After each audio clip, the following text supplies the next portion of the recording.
So, hi, Brandy. How are you today? I'm okay. How are you? I'm well, thank you. Thank you so much for joining me today. So, Brandy, can you tell us a little bit about yourself so our donors get to learn a little bit about you? Okay, so my name is Brandy Valentine Azeirwe. I am 23 years old. Oh my God, yes, I turn 24 tomorrow. Oh my And God. Happy birthday. You're so thank young. you. So young. Yeah, that's true. And I'm a mass communication graduate. So in journalism, media, and communications. I'm currently practicing in the communications field, but also putting my journalism skills to use. I'm currently a communication officer with the Ministry of ICT and National Guidance, and I'm a So, what's podcast ICT? What's ICT? information and communication technologist. Oh, nice. Yeah. So I tried. I do comms. I press releases, communication. Basically, make sure that people get to know about government programs, policies, and projects as in the most simplified way possible. Then I'm also a podcaster. I had I'm running my second podcast now called the Ugandan podcast. But first I was doing the Live It Up podcast, which was about life lessons and survivorship with non-communicable diseases. And now this one is just about helping everyone understand, especially the young people, be enabling them to participate in a conversation or a conversation that drives our country, because you realize that people always think that, oh, anything about government programs or projects, it's for the old people, it's for our parents, it's for what, and they'll make the decisions, we shall live with it. But we need to also find a way where we can be part of this conversation, not necessarily as legislators or, but also as citizens or as the leaders of tomorrow, or even now. And yeah, so that's really me for now. I'm also an MC, so I host events, and oh yes, I'm also the in-house. So when I say I'm a communications person, I just mean that I do everything. Like I do in-house photography for the ministry. Like when we have events, instead of having like someone come from outside and take pictures and then pay them or make that bill added onto the day-to-day projects, I get to do that myself.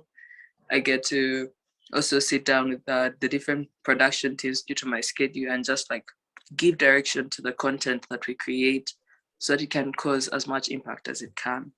Wow. So, Yeah. 24 tomorrow.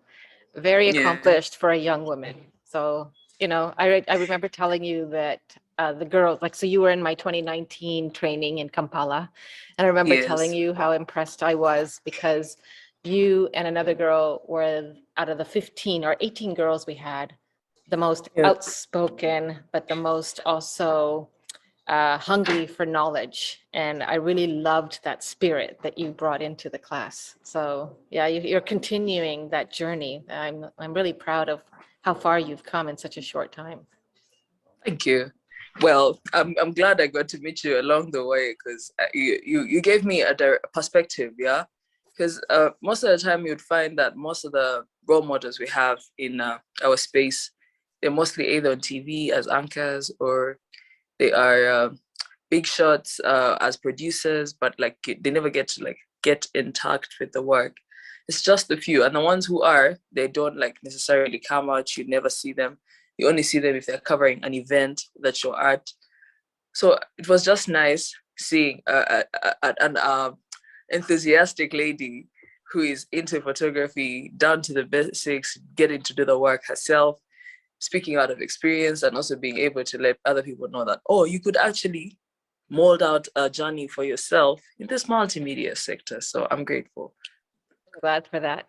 So let's talk a little bit about the journey through Cameras for Girls. So you came from, was it Uganda Christian University you came from, or was it Yes, Makerere? yes. Uganda I was Christian. at UCU, yes. Okay, perfect. And there's a couple of girls in the class with you, so you all knew each other, so you could support each other over the 3 days and over the year Yes. long that we were doing this training.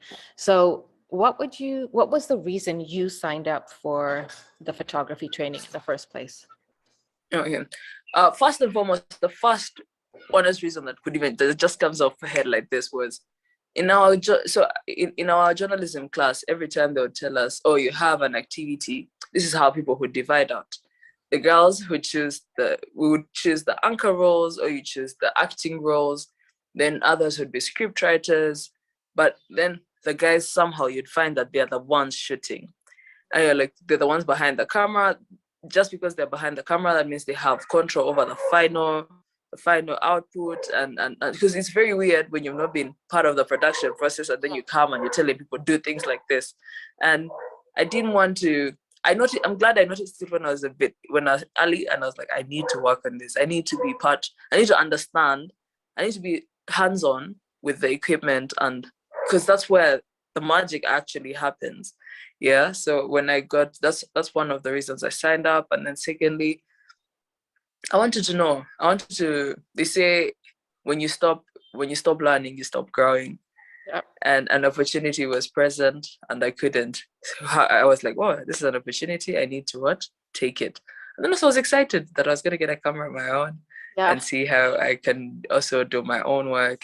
Yeah. And so you were out of the 18 girls, you were the only one who decided to take the camera that we gave you, which was the Canon G1, which had both photography and video capabilities to follow video instead of photography.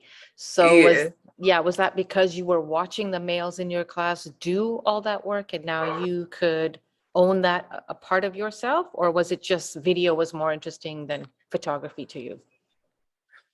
Video was more interesting than photography to me, but I appreciate let's see, as for photography, I got to learn that I am a consumer, and with video I'm a storyteller. Yeah, so I could see it's easier for me to now appreciate a picture because I know what aperture gives the right shot, or the speed, the shutter speed. I can identify now. Like when I see a picture, I'm able to tell a good picture. I'm able to tell a picture with perspective. I'm able to identify. But yes, so if given a chance, if I said, okay, you know what, today I'm going to just go out to the field and take pictures, I would take a dog picture.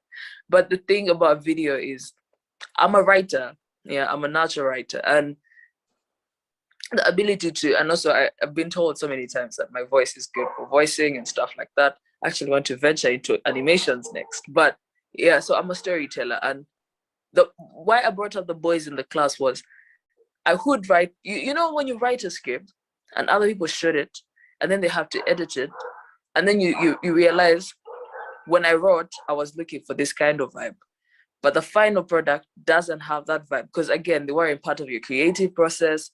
So they're also just understanding from their own perspective, and you can't blame them really. Yep. So I just wanted to be part of that group, so that even if we are 4 people and we're all working on a project, I am able to understand where he's coming from. He's able to understand where I'm coming from. And then when we sit down and we're putting the final shot together, I'm able to, and I still embrace photography, because again, I need thumbnails. I can't put a whole video for my thumbnail. I need something that is going to be able, like, even if someone didn't get time to go and watch the whole video, they should be able to, like, at least see a picture and be able to say, oh, I think this is about this and this and this. When I get a minute or two, I'll pass by the video and probably watch it. Sometimes they come, sometimes they don't, but the picture eventually still stands out.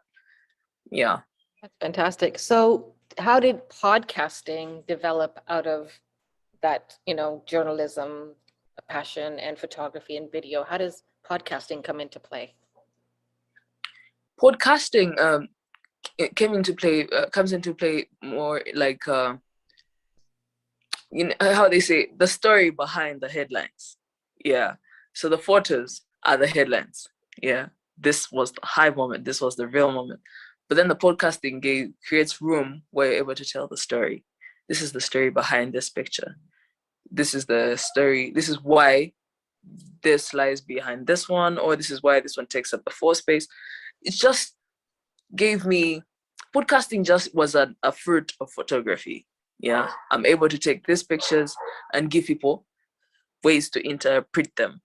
The way you interpret a picture is not the way I'll probably interpret it. No, exactly. But I think at some point we would interpret it in the same way, because again, the student and the teacher eventually become one in the line One. of the yeah, but bottom line is not everyone interprets them the same way. But with podcasting, I'm able to tell my side of that picture and then give another person an opportunity to say, oh, really?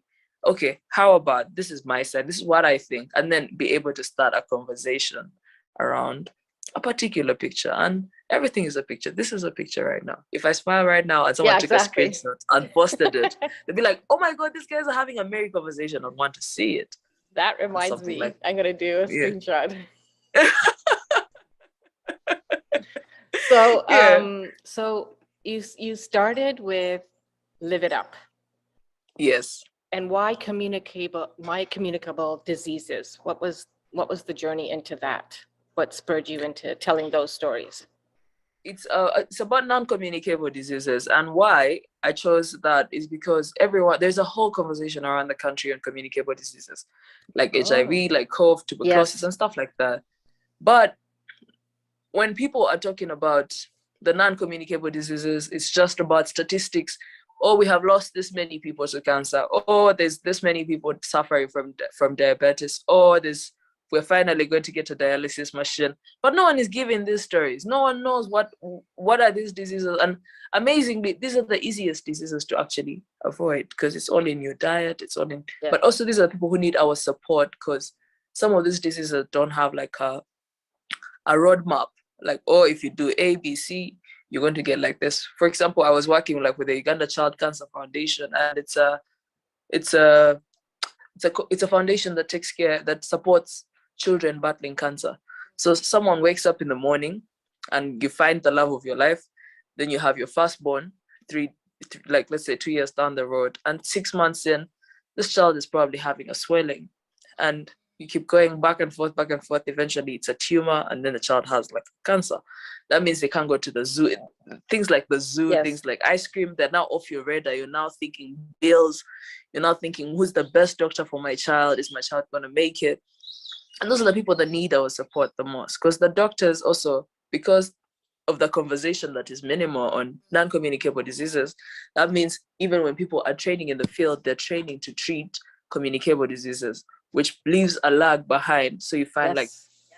there are 4 doctors working on so many kids. That means you don't even have enough time to talk to the parent about the sides, give them like a bit of counseling and stuff like that. Right. So that's where the foundation would come in, try to get counseling for the kids when they're at the ward or at the hospital, give them shedding classes. When people have birthdays, I would call my friends if they had birthdays, come celebrate, they bring cake and just share with the kids. I also brought my friends who are artists to just come and do paintings with some of the children and just give them perspective. Hope and And happy. hope Yeah, and hope, yeah, yeah. yeah. So Okay. yeah, so eventually I just wanted to tell the story of Yeah, that's fantastic. the non-communicable disease story. That's amazing. And so it really impacted people on a deep level, whether they had a child with cancer or not, right? Because Or not, yeah. we all feel for children. So Yeah. yeah. And then you developed a second podcast, or have you replaced it with your second podcast? Are you No, doing so we both? did a season. Oh, The you Live It did a Up podcast season. was a full season, 10 episodes. And we just had doctors, nurses, pharmacists. We even had a pharmacist in there. Then we had the civil society, and also some patients give their testimonies. So it was 10 episodes, and we told the story through the 10. So that we closed the season. Okay. We're hoping to get like sponsors and so that we can be able to cover production on that as well. But along then, I got a new job. So when I got a new job, of course, the question every time you start a new job, they're asking you, what do your 100 days look like? What do you bring to the table? What makes you different from all the? So I Yes. was like, oh, I've done a podcast before, and I think we can do one for here. And why I really wanted us to have a podcast for the government was sometimes most of the people, the politicians or the technical heads of in the government programs, they're hosted on shows and they're hosted with guys who are not part of the government. But okay, the government is everyone really, whether you voted or you didn't. But they host them with like opposition leaders and stuff like that, or people who are on the other side. So you find that the 20 minutes segment on TV where they would have discussed a particular, let's say, water for Karamoja Mhm. or healthcare, 10 minutes in, they're going to start discussing something else. because of the back and forth. And then 20 minutes, you as someone who has been watching the show, you find that you've taken home at least one or two things, yet you could have taken more from it. So I just created a space where people, it's cool, calm. Now let's discuss the things that actually build our country. Yeah. It's amazing because the country does need help, right? There's a lot of corruption. I should be quiet because they won't let me back in. But it's no secret. There's a lot of corruption. There's a lot of dislike, let's just say in that way, for the current government. And, even when I visit Uganda, we have to be careful of the areas that we go in and around because of possible rioting. Because, I was there when the height of leading to the last election and Bobby Wine and right. And it's a very sad to see how, Uganda is one of the richest countries in natural resources, but one of the poorest at the same time because of misuse of funds. So true. I guess in your role, you have to be very careful about what you talk about. Absolutely. Yeah, so I would say optimization, yeah. If we're able to tell us, let's say we're consistent, yeah. For every podcast, there are photos, there's a conversation, there are mini cuts. So you find that there is an engagement around it for 2 weeks. So if we are consistent, let's say for 4 months, that means even when someone who has never been here is able to go and Google Uganda, they're able to find all this information at the top. So again, it makes, because the problem, I don't know how to say it without contradicting myself, but every country has its own problems. Absolutely. Yeah, we do too, right? Yeah. But I just want us to find a way where we are able to forefront the good things that we have and the good things we do. Yes. Because in that spirit of joy and celebration and togetherness, that's when we're able to also put our minds together to find the solution that affect us. You talk about the lack of education, availability, women's issues. Do you get into all those hot topics? Yes, actually, yes. The last episode we did it with one of the royals. She's also a minister, however. So we were just talking about ICT for girls because the conversation has to start with ICT. So because it's the Ministry of ICT. Now, with her, we're just talking about ICT for girls. How do we get because the fifth industrial revolution is almost here. As a country, we're just jumping onto the fourth industrial revolution and we're taking it. But how do we also make sure that as we are trying to catch up, we're not leaving the girls behind? And leaving the girls behind doesn't mean that there are no girls involved. And when I say girls, it stands for ladies and women in general. Yep. Yes, women in general. It's not that there are not any involved. It's just that the gender parity. Yes. Yeah. They must be as many as the men. They must catch up. Yeah. True. So how do we do it? Because the onus is on us. I think it's is it Maya Angelou who says we shine because there were the women before us. The women that came before us paved the way. So we owe it to the girls that are gonna come after us to pave the way for them as well. Yeah, absolutely. Yeah. So so there was a lot of amazing women in that course that we did. Have you managed to stay in touch, and do you collaborate or work with any of them? Yes, mostly the ones who are at my university. I remember Joy is now working with she's working with Matatu. Oh, okay. The online game, the online game. So we will play cards online, and she's been trying to boost the outreach and audience and reach more audiences. And she's been using photos and fantastic. Yeah, unfortunately, she got sick after the course ended, and then she had to drop out. And I kept on telling her that when you're ready, we're here. Yeah. But I didn't hear back from her, sadly. So I'm happy that she's still taking photos. So if you do talk to her, tell her Amina was asking for you. Yes, I will. And Priska as well. Yes. Yeah. How is she doing? She's doing well. I saw her also do travel photography. Like she Oh, travels with a group of fantastic. people. Yeah, they travel with a group of people. So she comes and tells the story of how the trip was. So that when there's Oh, another trip, people are already encouraged to go for the next one. Yeah, because also sometimes because the companies, I'm not saying it's true for her case, but yeah. sometimes I know that this is something that most of my colleagues are going through. The companies don't see, they look at communication as a support pillar rather than a core system. And yet we are like in an era of marketing and digital times Hmm. and stuff like that. So you find that they don't pay you as much as the other workers at the company. So you find that you have to do like photography for so many Different companies. things to just to survive. Yeah. Thank And you. that Yeah. comes back to the gender parity issue, right? Yeah. Yeah, because males don't Yeah. have that issue, but I think so females too. do. Yeah. Yeah. Yeah. Yeah. True. And I've been hearing from so many of our students, right, that I've got the skills now. This is fantastic. I can go and get this job. I can go and do this, but I'm still not making the same as my male counterpart. So when I did Yeah. some research, there's a 17% difference in pay, 17%. 17% in the Wow. journalism industry. Yeah. Women are paid 17% less than their male counterparts. I'm So thinking it's 30% if they know that you're not married. that's it, right? So it's anywhere, but Yeah. that's the average, but it can be Yeah. much higher than that. And that's a sad statistic.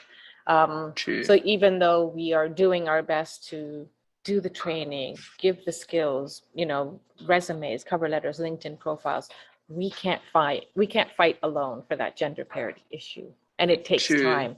But Yeah. young people like you who are at the Yeah. forefront, who can use their voice to fight Yeah. for that change, you'll True. you'll be paving the road for the future girls who come. So Yeah. it's a long road, but you can It's a do long this, road. Yeah. right? But there's a start. Yeah. You start like this discussion has started, and as long as there is a platform for that discussion, it'll Yeah. elicit change because more girls and women will realize their worth and their value. And I think that's where it has to start. The conversation has to start is when we teach them that they're just, if not more, valuable for what they can Yeah. contribute and how to Yeah. use their voice for change, change will happen, True. right? I think so too. That's really cool. Yeah. And also, I've been trying to over time, like let's say this quarter, I've been trying to understand what's the difference between efficient and being Mm. effective. Hmm. And it was like a long road, but I'm glad we're here. But I think being everyone has in this journalism industry, I feel like people are more focused on being effective than efficient. Because when you're effective, you're contributing to a problem. Yeah, you're like, what's hot now? Let me see how I can find a way to fix this and be part of the solution. But the thing about efficiency is that you look into yourself and find your utmost ability and find out how can I actually use it to solve a problem, or better yet, be proactive. And so I feel like that's also one of the problems we have as females in the industry. Of course, not all of them, but yeah, you find that because it's really cool to now be on a TV show, she'll want to be at the front camera and just do her makeup and look good and bring whatever happens to the front. And yet, if you're to look into yourself, you find how efficient you are and be able to actually put up a whole portfolio. You say, I'm documenting A, B, C. Whether you're using video, whether you're using photography, that's really up to you. And then get onto the road. Because that's why the guys around here make a lot. He puts his concept together and he moves from these companies one after the other. Like, I'm putting this together and I want you to partner with me. Of course, you're going to get some people say no, but also you're going to get people say yes. And the fruits of your work, there's nothing more satisfactory than that. It's a fulfillment that no one can give you. And that's what we're working towards, right? Like not just giving Yes. the foundations of, hey, here, learn photography, but how do you Yeah. take what you're learning and your work in journalism and combine them together to be the master of your own destiny, in essence, Thank right? you. Yes. And Yes. take control have that confidence. And if the girls like, Miriam Watsemba, Miriam, Namutembi, and Esther Ruth Mabazi can do this Yeah. and have Yeah. a voice and use photography for change, so can Yeah. anybody else. Right? Exactly. And I think it comes from Absolutely. confidence, that building of confidence and knowing what they have inside and what they can continue Yeah. to output. So that's part of our journey together over the year, right? Yeah, that's true. So yeah, this has been amazing. What's the one piece of advice you would like to give somebody who comes either through the training or not through the training, but somebody who wants to get into journalism? What's the one piece of advice you would give? One, okay, I actually now I feel like I have two, but yeah, but the first is just start. Like start. Because what I say just start is when as you spoke, I remembered how there was a time I was lagging on the program. Yes. And I was like, you know what, let me first wait to reply Amina, because I don't want to just tell her, give me some more time. And then I received an email from you and you're like, Brandy, I know you're behind on a few things, but just start, get something done. Just because when you just start and get something done, then you have a pattern to follow, and then you find that you're doing so many things. And another piece of advice is the sky has no limits, so neither should you.